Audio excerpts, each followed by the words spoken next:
Hello everyone, my name is Gavin McDonald, and this is my HMT 175 food specialty presentation, and today we are going to talk about Campari.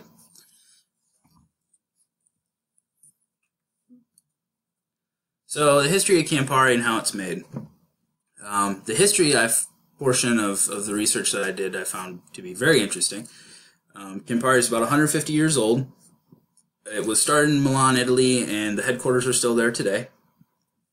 It was started in about 1862 by a man named Gustav Campari, and has somewhat been passed down as a family business until more recently.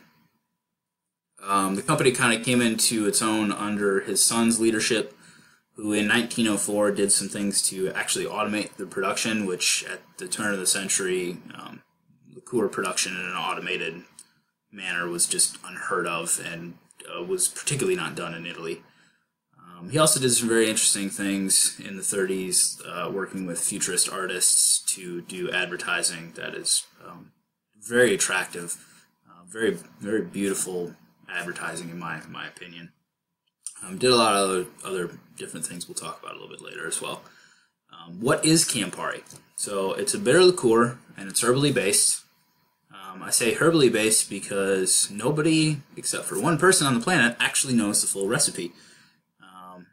That person being the president of the Campari group.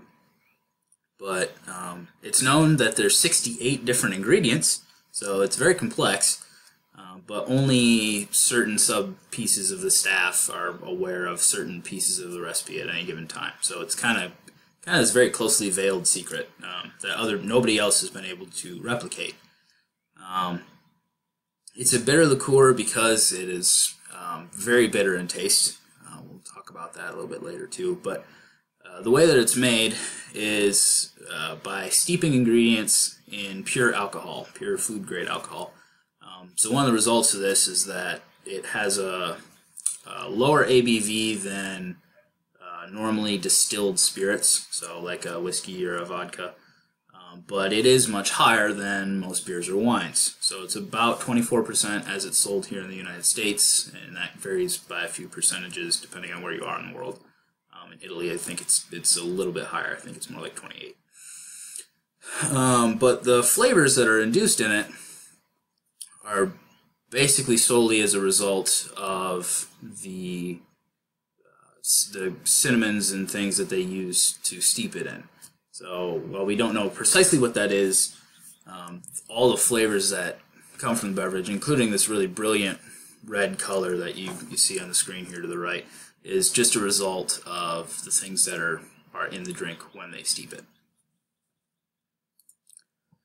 So tradition and taste. In Italy, one of the Campari is served in a couple of different ways. One of the most common is just Campari and soda water, which started in the 30s. It was one of David Campari's genius innovations to keep business moving, was to sell it in a cut form, essentially.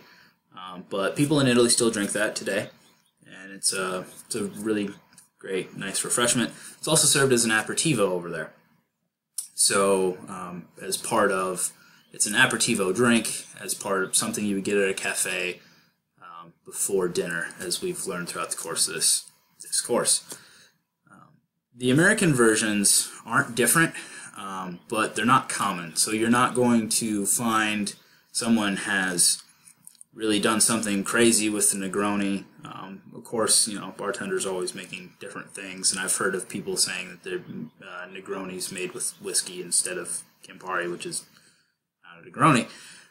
But most of the time, you just won't hear of them or see them. When I was out to dinner once this past week at a local restaurant bar, and was going to ask, but before I kind of scanned the bar, and I couldn't find the Campari.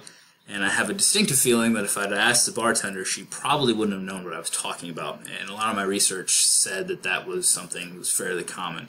People asking for an Americano and getting coffee instead of liquor.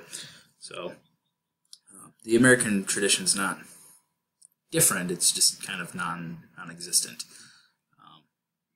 The place that I had them before and was aware of these and aware of Campari was a very small bar up north that had a bartender who was very nice, but about 80 years old. So I made both the Negroni and the Americano to try. The Negroni, the recipe for it there is on the screen. It's essentially 1 part Campari, 1 part vermouth, and 1 part gin. The Americano is 1.5 ounces of Campari, 1.5 ounces of vermouth, and 2 ounces of soda water. I found the Americano to be really light and refreshing, cutting it enough to knock the bitterness down that you could kind of taste some of the other flavors, which I get notes of vanilla and like a citrus out of the Americano. The Negroni was like a very serious drink, and if the most common thing that I could think to somewhat compare it to would be like a Manhattan, but because the Campari has a lot of herbal notes to it and the gin has a lot of herbal notes to it, it's a very flowery drink, but it's also very heavy and it hits your taste buds. It's very serious. It's the best description I have. But it feels like it should go with food. The Americano is something that I think you could just drink and sip. The Negroni feels like it should be paired with some rich foods. So I thought that was kind of interesting. So thank you guys for listening. Got some citations there if you would like to do any further research on your own. But overall, thank you guys for listening to my presentation, and I hope you have a wonderful day.